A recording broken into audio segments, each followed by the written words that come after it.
Você acha que dessa forma, após sanção Magnitsky para Alexandre de Moraes, você acha que pode haver uma mudança de clima na recepção da OEA desse tipo de crítica?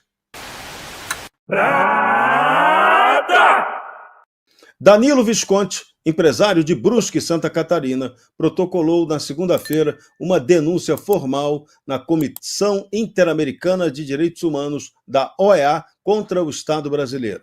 A petição acusa o governo brasileiro de promover a prisão arbitrária e lawfare político-jurídico contra Jair Messias Bolsonaro com medidas cautelares. O STF determinou o uso de tornozeleira eletrônica, recolhimento domiciliar noturno, proibição de contato com autoridades estrangeiras e impedimento total para tocar em telefone celular. Visconti afirma que as medidas são ilegais, pois não existe denúncia formal contra Bolsonaro no inquérito em que ele está sendo punido.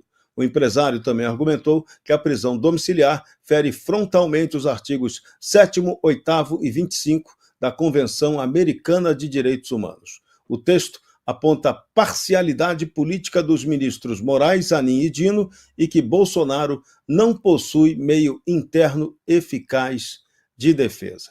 E é com Danilo Visconti, que apresentou essa denúncia, que a gente está aqui para conversar no Bradock Show. Primeira pergunta bem óbvia, Danilo, o que te motivou a oferecer essa denúncia na OEA? O que a gente está vendo, que esse Estado vem fazendo com Jair Messias Bolsonaro, cara, isso é assim, ó, é uma vergonha, está vilipendiando a nossa Constituição dia após dia, né? Uma coisa que a gente vem chamando a atenção é que toda decisão que o ministro Alexandre de Moraes dá, seja qualquer cautelar, a primeira coisa que ele faz é tirar a rede social do cidadão. Né? Então, como se a rede social fosse o mal do Brasil.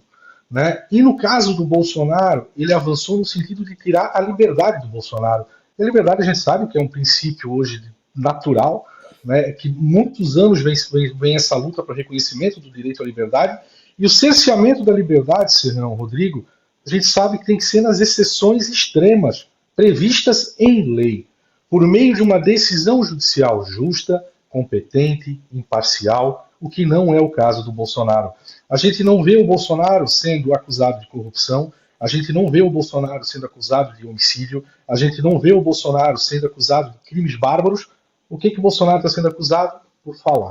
O Bolsonaro está sendo acusado por se manifestar. Isso, como cidadão, dentro desses 220 milhões de brasileiros que a gente vive, a gente não pode aceitar mais esse ativismo judicial, esse ativismo jurídico que está levando o Brasil para o abismo, como a gente está vendo aí no caso dos Estados Unidos. É isso que me motivou, sabe? E você de casa não precisa concordar com tudo que o Bolsonaro fala, não precisa concordar com o que o Danilo fala, com o que o Rodrigo Constantino fala, mas nós temos o direito de falar. Bolsonaro tem o direito de falar e participar das decisões políticas. Então isso tudo é o que motivou, né, a gente sair da esfera brasileira, porque infelizmente, Serrão, Rodrigo Constantino, o processo do Bolsonaro é carta marcada. Né? A gente vê um ministro que é juiz, vítima, promotor, a gente vê uma primeira turma do Supremo, que de 5, 3 são abertamente contrários ao Bolsonaro, inclusive um dizendo que o Bolsonaro é mais parecido com o diabo do que com Jesus Cristo. A grande questão é, vai resolver isso aqui no âmbito interno? Chama atenção realmente, né, quando o Danilo vai falando, que a gente não escuta o Jair Bolsonaro faz tempo. E tanta coisa acontecendo no Brasil e no mundo, né? Imagina, eu quero ouvir a opinião do Bolsonaro sobre o acordo histórico de cessar-fogo e paz no Oriente Médio. Ele sempre foi tão próximo de Israel, sempre lutou por isso. Então, tanta coisa acontecendo, o mundo passando, e o ex-presidente da República ostracizado, condenado à morte civil, né? Em processos que não tem nem ligação com aquele que ele foi condenado a 27 anos. Então, realmente, causa muito espanto o arbítrio, as ilegalidades e o esforço de calar Jair Bolsonaro, que é disso que se trata na prática. Danilo, a pergunta é a seguinte: há um tempo atrás, quando o senhor Vaca, representante da OEA, esteve no Brasil e tudo, muita gente alimentou a esperança de que um relatório minimamente imparcial pudesse ser produzido ali. Ele foi encontrar deputados de oposição também, tinha uma certa expectativa de que o Donald Trump e os Estados Unidos usassem o poder do dinheiro para forçar a entidade a andar na linha, a parar de servir apenas para esse lawfare da esquerda, né? E o que nós vimos desde então foi um tanto decepcionante. Da OEA não veio nenhuma grande esperança para o brasileiro. Você acha que dessa forma, após sanção Magnitsky para Alexandre de Moraes, você acha que pode haver uma mudança de clima na recepção da OEA desse tipo de crítica? Se eu não estou enganado, eu acho que ele teve aqui em fevereiro desse ano, acho que foi, né? Ele fez umas reuniões, mas de lá para cá, a gente vê que o cenário, seja nacional, seja o cenário internacional, mudou muito. Né? A gente vê a eleição para compor como membro da comissão a Rosa Maria Paiá, né? A gente vê o próprio Donald Trump mais interessado nessas questões de liberdade, inclusive avançando mais a fundo na questão da Venezuela. Então a gente vê que o cenário está mudando. A questão da lei Magnitsky, que foi aplicada ao Moraes e à família, né? A questão dos cancelamentos de vistos aos ministros.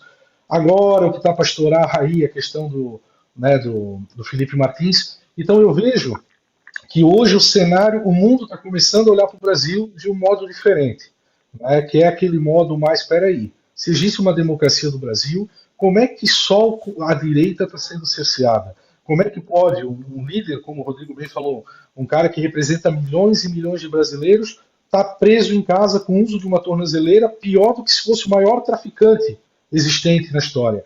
Então, hoje nem o tráfico tem isso daí. O tráfico, o cara vai lá, fica 2, 3 dias, 1 mês, 2 meses, é solto e volta para a vida normal. E o Bolsonaro vai preso, e não só o Bolsonaro, né? Como a tua situação também, de outros, Paulo Figueiredo, Alan dos Santos. Então, isso tudo, evidentemente, está sendo visto naquela situação. E aqui, o que eu foquei? Aqui eu foquei na questão do inquérito do Bolsonaro, porque aqui é uma coisa muito mais simples, né? Se a comissão quiser, de fato, analisar, porque a gente tem que entender que ela é um órgão consultivo, né? Então, existem 2 degraus dentro lá da OEA. Uma é a Comissão Internacional dos Direitos Humanos, que depois pode levar esse processo à Corte Interamericana dos Direitos Humanos. E o que acontece? Eu trouxe esse fato porque Bolsonaro não tem uma denúncia contra ele. O Bolsonaro, na questão do inquérito 4995, que foi instaurado contra o Eduardo Bolsonaro, e vamos lá, né, sem qualquer elemento de prova, o Ministério Público, a PGR, né, auxiliada pelo Judiciário, ela apresenta um relatório, uma petição inicial contra o Eduardo Bolsonaro, acusando ele de uma coação no curso de processo. Mas a gente sabe que para a gente coagir alguém, ou coagir para alguma situação, tu tens que ter um poder de decisão e um domínio sobre aquele fato. E a grande pergunta é, Eduardo Bolsonaro tem algum domínio sobre as decisões do presidente americano? Cara, é como se o Estado brasileiro simplesmente achasse o Trump um pamonha, um paspalhão, e não é verdade. A gente vê que quando o Trump toma uma decisão, ela é muito bem fundamentada. Só que vai mais a fundo.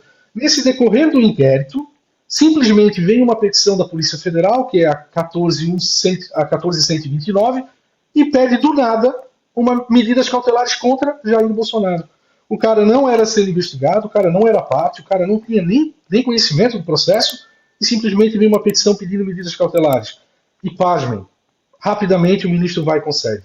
Ou seja, parece aquele jogo de carta marcada. A denúncia está aqui, o pedido está aqui, a sentença já está dada anulada, a decisão já está dada anulada. Aí vem uma outra absurdo maior ainda. O processo corre, entra Paulo Figueiredo no meio do jogo, a PGR denuncia Paulo Figueiredo, denuncia Eduardo Bolsonaro, não denuncia Bolsonaro. A defesa do Bolsonaro apresenta a manifestação pedindo a liberdade do Bolsonaro, o processo fica parado mais de 17 dias. 17 dias. E, Rodrigo, só para você ter uma noção, entre a denúncia ofertada pela PGR e a manifestação do Moraes recebendo a denúncia, não levou 24 horas, cara. E no caso do Bolsonaro, 17 dias para se manifestar. E quando ele se manifesta ontem, o que ele fez? Simplesmente nega. Então, ou seja, Bolsonaro está preso sem uma denúncia. Bolsonaro, o único processo que o Bolsonaro tem aquela condenação é a da ação penal 2668 ou 2669, se eu não estou enganado, que também é um absurdo jurídico aquilo ali. Né? Mas, enfim, tudo isso está mostrando que o Estado brasileiro não tem democracia.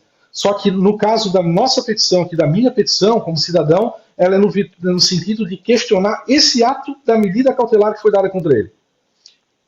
Qual é o seu vínculo político com Jair Messias Bolsonaro? Você é do partido dele, é ligado a ele, tem algum vínculo? Ou você resolveu agir, tomar providência como cidadão? Cara, eu entrei como cidadão. Na verdade, o Bolsonaro eu vi uma vez, né? Tive a oportunidade de ver uma vez. O Carlos Bolsonaro eu vi uma ou duas vezes, mas eu não tenho vínculo nenhum com a família Bolsonaro.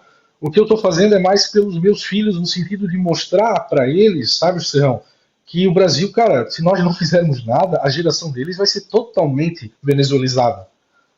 A gente vê que o PT, com a estrutura do Supremo, quer transformar o nosso Supremo num Supremo bolivariano, né? Essas saídas e Barroso e companhia já é um indicativo disso, porque eles não estão saindo para se aposentar, mas estão saindo para dar oportunidade do Lula colocar alguém lá para poder cumprir aquilo que tem Chico Moraes. E o que vai acontecer no fim dessa história toda? Quem vai pagar o pato é a geração dos nossos filhos. Né? Então eu fiz movido a isso. E outra, cara, a gente sabe, uma eleição ano que vem sem o Bolsonaro, pelo amor de Deus, se isso aí não for golpe, gente, então eu já não sei mais o que é. Eu acho que até o Nicolás Maduro já está olhando para o Brasil com medo. Se você chegou até aqui, é um bom sinal. Para assistir os vídeos completos, acesse nosso site ou baixe nosso aplicativo totalmente grátis.